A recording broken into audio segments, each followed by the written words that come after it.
Welcome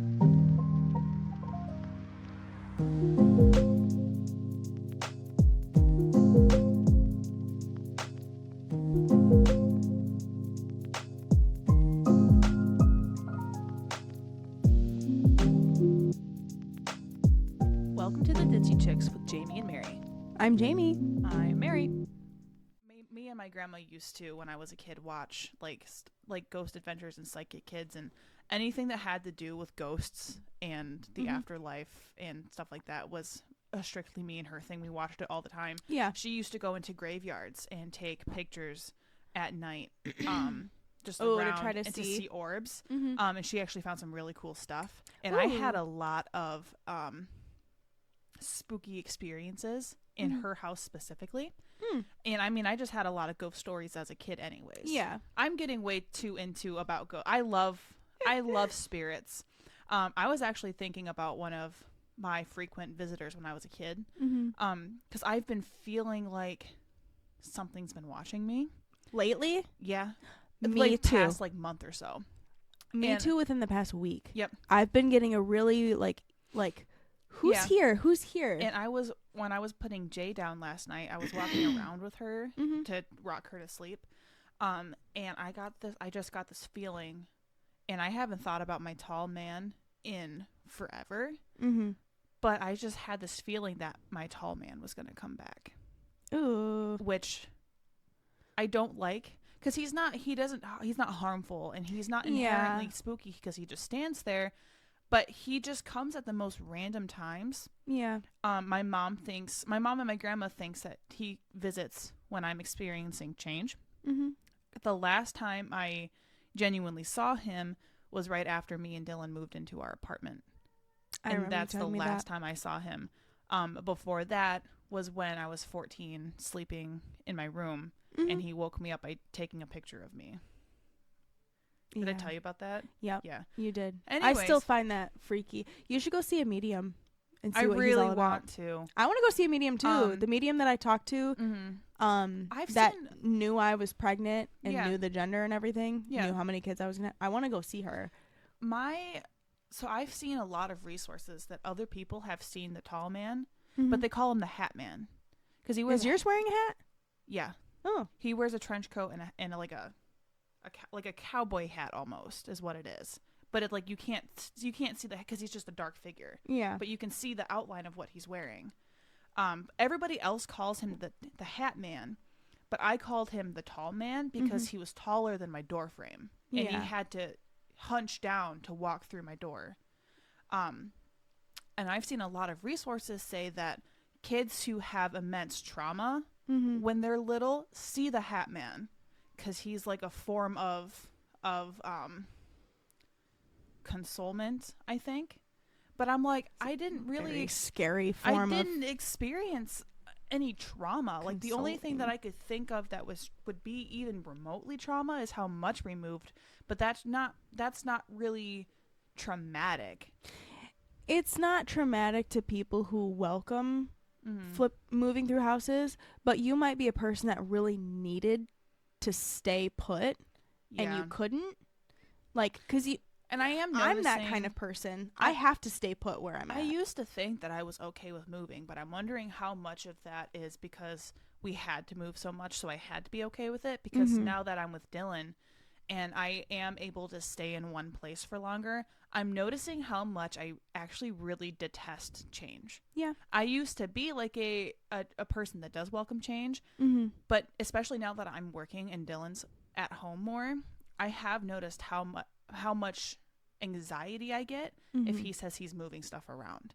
So like he reorganized the closet, which is fine. It's just a closet. Yeah. Like logically I know that's fine. But deep in my heart, I'm like, he's changing things. And I did the same thing when there was one day he shaved his face and front forward faced Jay. And literally I had a panic attack and sobbed at work. What? What? Just him shaving his face. Dude, literally, and it was fine. Because, like, he shaved his face, and I'm like, oh, that's different, but yeah, you do what you want to do. It's your face. But then literally 10 minutes later, he sends me a picture of our daughter front-facing in the car, and that's what set me off. Because I was like, I didn't think she was ready yet. Mm-hmm. And she wasn't. Her doctor was like, yeah, you shouldn't front-face her until she's 35 pounds, and she's only 24. Yeah. So I was like... Doesn't it say that on the car seat? The car seat should say that on the car seat. The car seat says something else because the laws are different than what doctors recommend. Oh, okay. That's what that's what her doctor said. I rear faced my children up until they were like 3 at least. Right, and that's what I thought. And I told Dylan that you're not really supposed to front face them until they're almost 3. Mm-hmm. Did I send you that TikTok? I've seen a bunch of TikToks about it. The front seat, the adult in the front seat, like them getting in an accident and the front seat collapsed on their kid into the back. The kid. Yeah, you did send me that, and that was heartbreaking. That was like, I think they said that was like 12 years ago. Yeah. No, I didn't even realize that those seats could break like that. Me neither. And I'm like, whew, okay. Well, I'm glad I have been rear facing my kids and at the very least putting them in the middle. Yep. So that those can't. That's another reason why they say the middle is the safest. Yeah. So there's not just T-boning. It's this so the seats don't go back. Yeah. Wow, we are not talking about Well, I think we kind of moved on from HGTV houses. Yeah. Anyways, this is what happens when we don't visit regularly. Oh, I was telling Dylan that one more thing. On my days off, I want to take Jay like out so I can have my own time with her, so he can have his own time for editing his stuff. I was thinking that like some of those times I could just come over and hang out with you for a little bit. Yep. That way we can have our time, the girls can have their time, and then Dylan has his own time to do whatever he wants to do. Yep. I'm so happy that he's finding something he likes. Because he really enjoys his video editing. And I told him that he should focus on that and just see where it takes him and then work part-time at Banana since it's easy and consistent. And when he was telling his friends about it, Andy was like, it's so awesome that you support him. And I'm like, I'm his wife. Isn't that what I'm supposed to do? But he hasn't really had a relationship that supports him like that. Because he wanted to make music, and his ex told him, fuck no, because it's not consistent. It's not stable enough. But I'm like, we don't do that stuff anymore. I know. We don't fucking do that stuff anymore. Stop doing that to people. Yeah. If you're going to tell, like, I understand telling somebody not to do something because you care about their well-being and their future. But also, I firmly believe that you will get out of something what you put into it. Yep. If you want to go all in music and work on it 12 hours a fucking day, you're going to get something out of it. You have to be dedicated to it. Yeah. And also, with music and video editing and like the artsy stuff, it is difficult to start it. It takes longer to start it. Yes.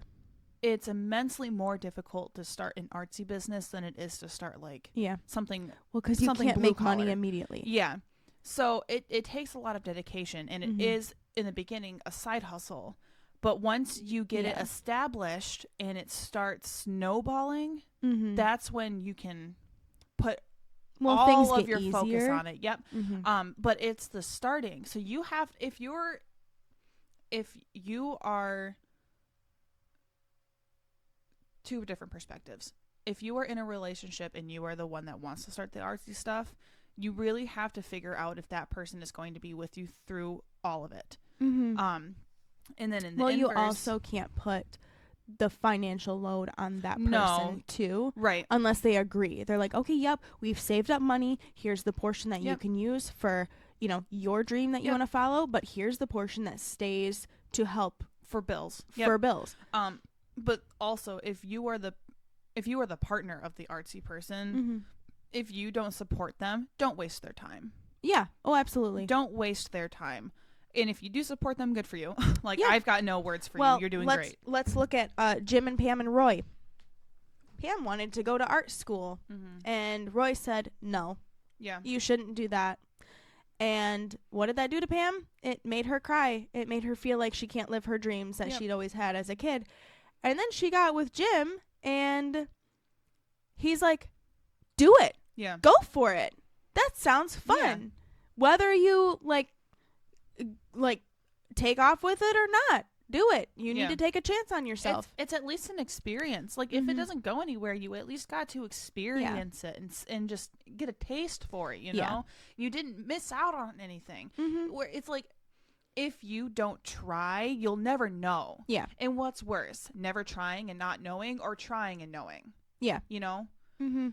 That's my whole thing. It's like... Well, and I heard this from a Jim Carrey speech, too, which I told Dylan to listen to because he was having a really rough day, like last week or whatever. I was talking to him. And I'm like, dude, you gotta be doing some extra shit to help yourself, for sure. Look into this. But it's... we can link it below, actually. The YouTube video of one of Jim Carrey's speeches he made to some graduating class or whatever. I think it's like an hour and a half long. So inspirational. But one of the stories he had in there was about how he watched his dad not follow his dreams and do something that would have been amazing for him and play it safe and be an accountant. So he played it safe to be an accountant because it was safe to do. He still got fired. And so then Jim Carrey's like, you know, if you're going to get fired no matter what you do, or if you get laid off no matter what you do, go for that thing that you want to do. Right. Because you can play it safe and you can still get laid off. Yep. And I mean, that happened. That's what Dylan learned. Yeah. That Dylan learned that the hard way. And that's what he was talking about last night. He's like, I was an amazing worker. I not overdid it, but he goes, I went above and beyond every day that I worked, and I did more and more for them. I was consistent. I never, spoke up. I never voluntarily going in early to make sure everything gets done. And he still got fucking fired, and we don't know why. Yeah. And we'll never know why. Yeah. Nobody will ever know. I mean, he can call and ask. But yeah, so you might as well just try doing what you want to do, because you could still get shit canned doing the safe thing. Yeah. So go for it. Anyways, Jamie found a book. Yeah, guys. So let's talk about what we wanted to talk about. I mean, we did talk about some good things, but don't give the microphone a hand job. What's wrong with you? He didn't consent to that. He did. Did he? He doesn't know how to talk, Jamie. He listens real good, though. Dude, my TikTok right now is full of Ariana Grande slander, Mean Girls movie slander. I don't even know why. I don't like Ariana Grande. There? I don't know. Oh, you know what? I said Ariana Grande slander and then said, I don't know how I got there. I don't like Ariana Grande. That's why. Put two and two together. But it's because she came out with a new song about her current boyfriend's ex-wife. Because she's a homewrecker. You don't know anything about that, I'm assuming. No, because I don't give a shit. I mean, I only know this because of TikToks. I don't follow. Yeah. But I just know that everyone made a crazy discovery that her new boyfriend looks just like her brother, and I saw the picture. I'm like, oh, they do have a resemblance. I have to show you a TikTok of her boyfriend because it is so theater kid. It's cringy. Like, nothing against theater kids. You guys are great, but he does this like little like mouth movement. And it's just like, ah! What are you doing? Ah! But so what happened was, so Ethan Slater is his name. He had a wife, and he recently had a kid with the wife. He had, what? Sounds like, I don't know. What is that? The something pumpkin eater had a wife and couldn't keep her. You remember that nursery? Peter Pumpkin Eater? Yeah. Okay. Like, it just sounded like you were going to go into a nursery rhyme when you said that. Had a wife.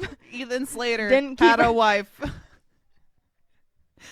And then hated her. Baby came. There was strife. I don't know. I don't poem. But he had a wife and they had a baby.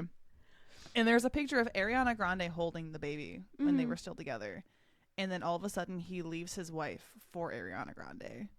And everybody's like, she's a fucking homewrecker. Are they saying that his wife was a homewrecker? No, Ariana Grande, because she's a piece of shit. She licks donuts and likes Dan Schneider, so terrible person. Go lick donuts. Jeanette McCurdy already confirmed that she's a terrible human being. So, with her book saying, "I'm glad my mom died." Yeah. But so she recently released a song that says, she goes, "Yes, and say that shit with your chest," like talking to the ex-wife, and it's like, you didn't eat like you thought you did. Ate shit, maybe. You didn't eat like you thought you did. And all of her fans are like, "Yes, queen, she ate with this one," and I'm like, you guys are also probably homewreckers. I wouldn't trust. Why you. are we still doing that? Why are we still like, dude, this is 2024. Why are we still applauding? Because some women still for like being like, "Oh, I got him," and because you don't it's have a competition. Him anymore. It's like why the fuck are we still competing? I won, honey. You didn't win shit except for an STD, maybe. Oh my god! Like, you won what? A guy that looks like your brother and is a theater kid? What? What did you fucking win? Well, it's like, I don't understand. Dude, he looks like a... He cheated on his... He looks like a masquerade mask. What are you doing? Well, it's like, I don't understand the idea of wanting to be with somebody that left somebody else for you, especially if they were having an affair. It's like, if they had an affair with the other person, you don't think that they're not going to have an affair against you? You know what I mean? They're affairing against me. But it's like, I don't get it. I like, don't get that shit either. How do you trust that person? I love that this is our new. Is this what we're doing? We're new. Oh, I don't like We're that. newing. Oh. We're new. Sorry, I heard you. I like flipped the wire over my shoulder, and then I could only hear you in one ear, but I couldn't hear you talking. I heard the of you adjusting the microphone, and I was like, "What's happening here? Am I losing?" What's happening? Oh my god! Okay, Arnold Schwarzenegger. What is? I hate being told I'm not.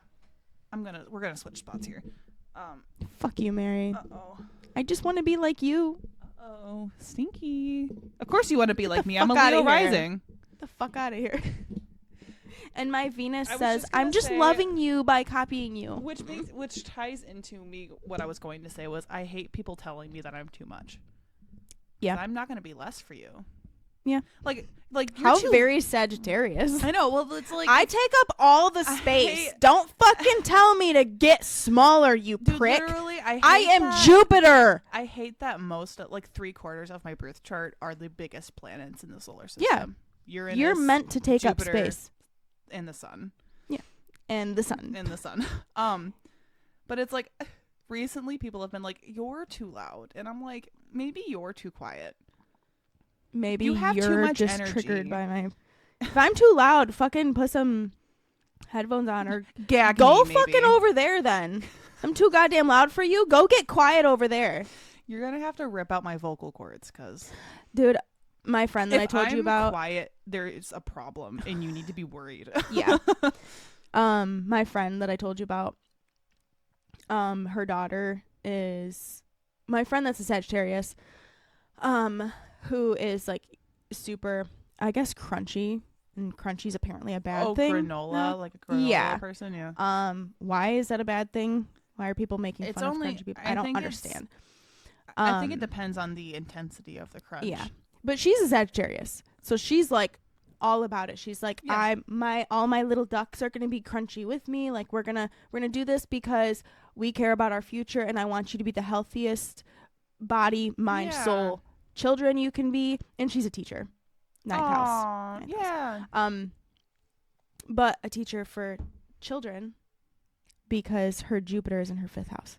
Aw, I love that. I'm like, you're gonna have kids around you no matter if they're yours or somebody else's. Like you're meant.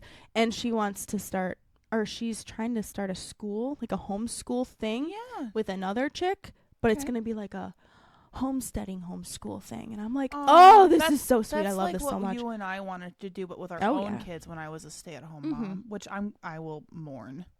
Yeah, I'm going to mourn that.